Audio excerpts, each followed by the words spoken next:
Hello my dear student, आज हम लोग लर्निंग प्रोफेसर अमोल पाटिल इस चैनल पे फिर से मिल रहे हैं।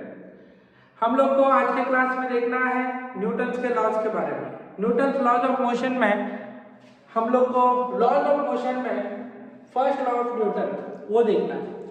फर्स्ट लॉ ऑफ न्यूटन पे किस प्रकार से क्वेश्चन पूछे जाते हैं, उस क्वेश्चंस को एंट्रेंस में किस प्रकार से पूछा जाता है, आप लोग को ये जो शॉर्टकट ट्रिक्स है उसके बारे में हमें पता होगा। ठीक है, तो सबसे पहले न्यूटन्स लॉ ऑफ मोशन में पहला कॉन्सेप्ट जो है उसके बारे में हम लोग बात करेंगे।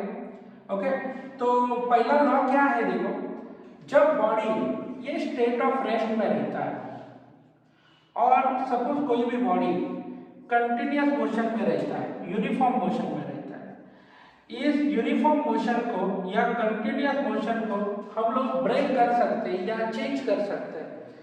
चेंज कैसे कर सकते हैं, तो चेंज करने के लिए हम लोग को लगाना पड़ेगा external unbalance force. External unbalance force, जब हम लोग एक्सटर्नल अनबैलेंस फोर्स लगाते हैं तो फिर चेंज होगा स्टेट ऑफ रेस्ट और यूनिफॉर्म मोशन। सपोज मैं ऐसा हूँ, पीछे से आके उसने धक्का मारा तो मैं रेस्ट पोजीशन पे था, रेस्ट पोजीशन मेरा चेंज हो जाएगा। ठीक है, या सपोज मैं भाग रहा हूँ, पीछे से आके कोई धक्का मार रहा है तो मेरा जो मोशन है, कौन सा वाला मोशन, जैसे कि यूनिफॉर्म मोशन है, वो भी चेंज हो जाएगा।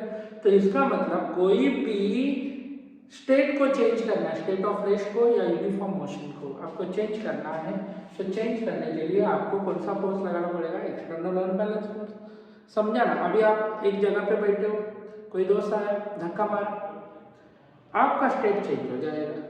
तो इसका मतलब कोई भी स्टेट को चेंज करने के लिए आपको जरूरत पड़ेगी एक्सटर्नल अनबैलेंस फोर्स। ठीक है, अभी देखो बेटा, कोई भी बॉडी, एक में सबसे इंपॉर्टेंट एंट्रेंस के लिए ना, ये सबसे इंपॉर्टेंट पार्ट है जो मैं आपको बताता हूँ। ठीक है, कोई भी बॉडी जब ऐसा बोला जाएगा, सॉरी, एंट्रेंस, ठीक है, एंट्रेंस के लिए पहला, जब कोई बॉडी ऐसा बोला जाएगा कि इक्विलिब्रियम में है, तो याद रखना मेरे प्यारे विद्यार्थी मित्रों, उस बॉडी के ऊपर अनबैलेंस फोर्स कितना एग्जर्ट हो रहा है, बोलो, नेट फोर्स कितना एग्जर्ट हो रहा है, 0। ठीक है, याद रखना, जब कोई बॉडी यूनिफॉर्म मोशन में रहेगा, यूनिफॉर्म मोशन में रहेगा, तो भी उसके ऊपर नेट फोर्स कितना एग्जर्ट होगा, 0। कोई भी बॉडी का एक्सेलरेशन जब 0 आएगा, याद रखना, एक्सेलरेशन 0 आएगा तो भी नेट फोर्स कितना रहेगा, बोलो उसका, डेफिनेटली 0 रहेगा। कोई भी बॉडी यूनिफॉर्म स्पीड में रहेगा, मान लो यूनिफॉर्म स्पीड में है कोई बॉडी, यूनिफॉर्म स्पीड में है तो भी याद रखना बेटा, नेट फोर्स कितना रहेगा, 0। कांस्टेंट मोशन में है, कांस्टेंट वेलोसिटी में है, तो भी नेट फोर्स कितना होगा, बोलो, F net is equal to 0। सबको समझा ना? ये मैंने जो बताया है ये एकदम इंपॉर्टेंट है। इक्विलिब्रियम में रहेगा 40, यूनिफॉर्म मोशन में रहेगा 40, एक्सेलरेशन में रहेगा 40, यूनिफॉर्म स्पीड में रहेगा 40, कांस्टेंट वेलोसिटी में रहेगा 40। समझा मैंने क्या बोला? ये वर्ड आ गए, इसका मतलब ये इक्विलिब्रियम में, यूनिफॉर्म मोशन में, एक्सेलरेशन 0 है, या सपोज यूनिफॉर्म स्पीड में है, या सपोज मान लो नेट वेलोसिटी, कांस्टेंट वेलोसिटी है, तो नेट फोर्स, इसका मतलब वो बॉडी रेस्ट पोजीशन पे है।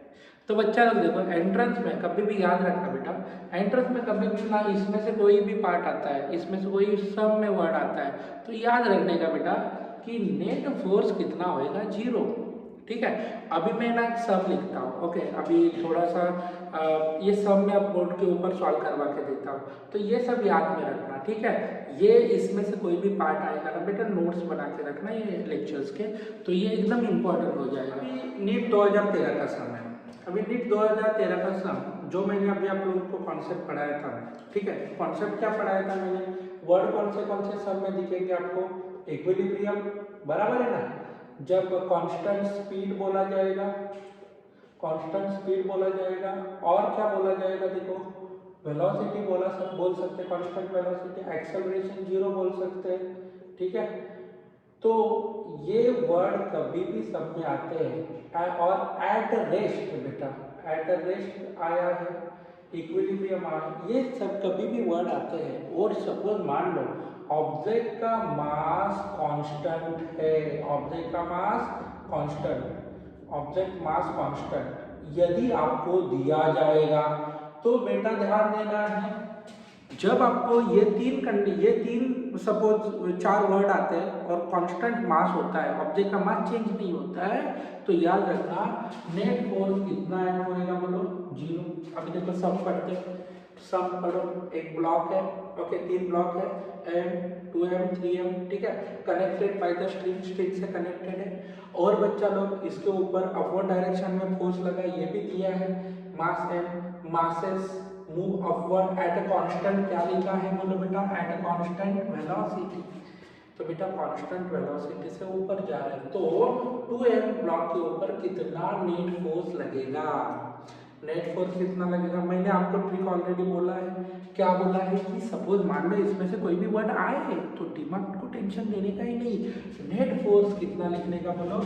ये जब मास कांस्टेंट है 2M का मास ऊपर जाते वक्त सेम ही रहेगा, नीचे आते वक्त मास सेम रहेगा, तब सपोज मान लो ऐसा कंडीशन आता है तो फिर net force act on 2M mass is how much here 0।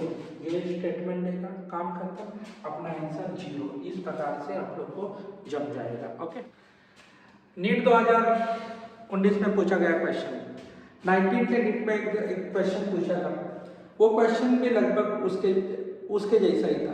इसको भी हम लोग शॉर्टकट ट्रिक्स के जरिए सॉल्व करेंगे, ठीक है। तो अभी particle moving with velocity v, okay, और उसके ऊपर 3 फोर्स लग रहे हैं। 3 फोर्स कैसे लग रहे हैं, मान लो कि इधर एक फोर्स F1 लग रहा है, इधर F2 लग रहा है और इधर F3 फोर्स लग रहा है। ऐसे टोटल कुल मिला के कितने फोर्स लग रहे हैं, 3, ठीक है। देन उन्होंने बोला है कि 3 फोर्स लगने के बाद ये इस प्रकार से 3 फोर्स लग रहे हैं और उसके बाद में उस पार्टिकल का वेलोसिटी कैसा रहेगा। अभी समझा ना, उसको तीनों जगह से धक्का मार रहे, एक ऐसा और एक ऐसा, तो वो पार्टिकल का वेलोसिटी चेंज होगा क्या या नहीं होगा, होगा तो बढ़ेगा या कम होगा या वैसे ही रहेगा। ऐसे ऑप्शन दिए, ठीक है। तो हम लोग क्या करेंगे, देखो जरा दिमाग लगाएंगे। हम लोग है ना ट्रायंगल लॉ पढ़े हैं, ट्रायंगल लॉ एडिशन पढ़े, ठीक है। Same triangle law of addition, triangle law of addition में ट्रायंगल का नाम तो पहले लिखो, क्या लिखेंगे, क्यू आर पी, उसमें से पहला वेक्टर क्या आएगा बोलो, क्यू आर आएगा, बराबर है ना। उसके बाद क्या आएगा बोलो, आर पी वेक्टर आएगा, और उसके बाद ये रिजल्टेंट जो आएगा क्यू आर, ठीक है। सबके फोर्सेस के नाम लिखो, ये पहला फोर्सेस का F1 आएगा, दूसरा फोर्सेस का क्या आएगा बोल भाई, F2 आएगा, तीसरा क्या आएगा बोलो, F3 आएगा। तो मैं क्या बताता हूँ, इधर F1 vector plus F2 vector बेटा और minus F3 vector is equal to 0। तो net force is equal to क्या हो गया, 0।